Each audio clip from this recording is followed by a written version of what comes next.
ಪಂಡಿತ್ ಜವಾಹರ್ಲಾಲ್ ನೆಹರು ಬಗ್ಗೆ ಯಾವುದೇ ರಾಷ್ಟ್ರದ ನಾಯಕರುಗಳು ಮಾತಾಡೋದು ಶುರು ಮಾಡಿದ್ರೆ ಬಹುಶಃ ದಿನಗಟ್ಟಲೆ ಮಾತಾಡೋಷ್ಟು ವಿಚಾರಗಳನ್ನ ಈ ದೇಶಕ್ಕೆ ಕೊಟ್ಟಿದ್ದಾರೆ.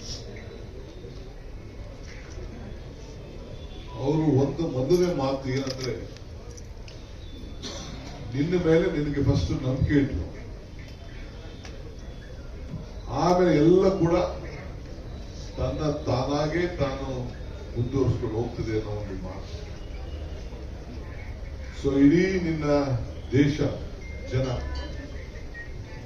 ನಿನ್ನ ನಂಬಿರುವಂತ ಜನ ಎಲ್ಲ ಕೂಡ ನಿನ್ನ ಜೊತೆಯಲ್ಲಿ ಗುರ್ಸ್ಕೊಳ್ತಾರೆ ಅನ್ನೋದನ್ನ ಅವರ ಮೊದಲನೇ ಮಾತು. ಗಡಿಯಾರ ನೋಡ್ಬಿಟ್ಟು ಟೈಮ್ ಲೆಕ್ಕ ಹೋಗಬೇಡ.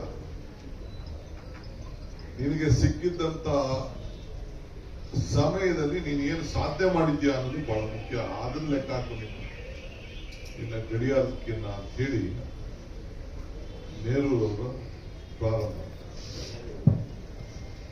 ಅವರು ಇತಿಹಾಸ, ಕಾಂಗ್ರೆಸ್ ಪಕ್ಷ, ಅವರ ಶ್ರೀಮಂತಿಕೆ, ಅವರ ಕುಟುಂಬ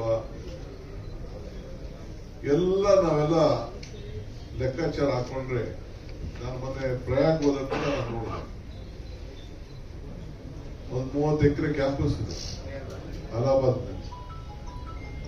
ಅವ್ರಿದ್ದಂತ ಮಾತು, ಮನೆ, ಕುಟುಂಬ ಎಲ್ಲ ಸರ್ಕಾರಕ್ಕೆ ಬಂದ್ಬಿಟ್ಟಿದ್ದಾರೆ.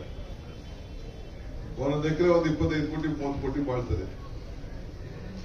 ಆ ಒಂದು ದೊಡ್ಡ ಸರ್ಕಾರದ ಒಂದು ಆಸ್ತಿಯಾಗಿ ಇವತ್ತು ಉಳ್ಕೊಂಡಿದೆ.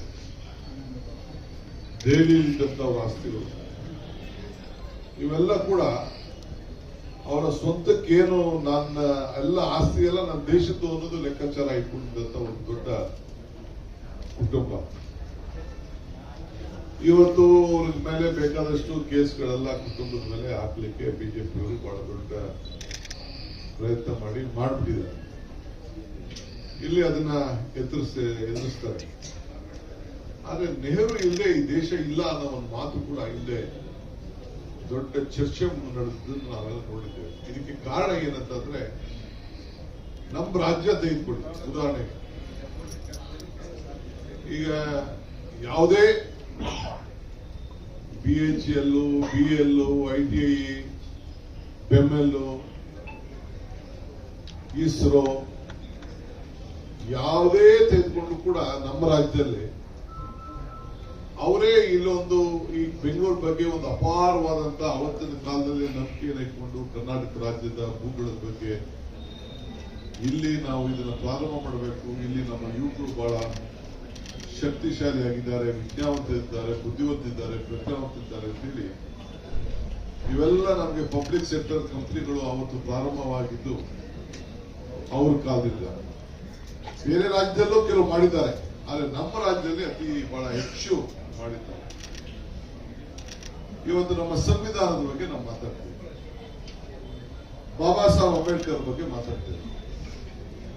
ಅದನ್ನ ಇವತ್ತು ನಮ್ಮ ದೇಶದ ಗ್ರಂಥ, ಆ ಗ್ರಂಥನ ನಾವೆಲ್ಲ ಕೂಡ ನಮ್ಮ ರಕ್ಷಣೆಗೆ ನಾವು ಇಟ್ಕೊಂಡಿದ್ದೇವೆ.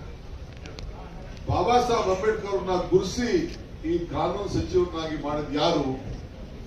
ಇದು ಪಂಡಿತ್ ಜವಾಹರ್ಲಾಲ್ ನೆಹರು.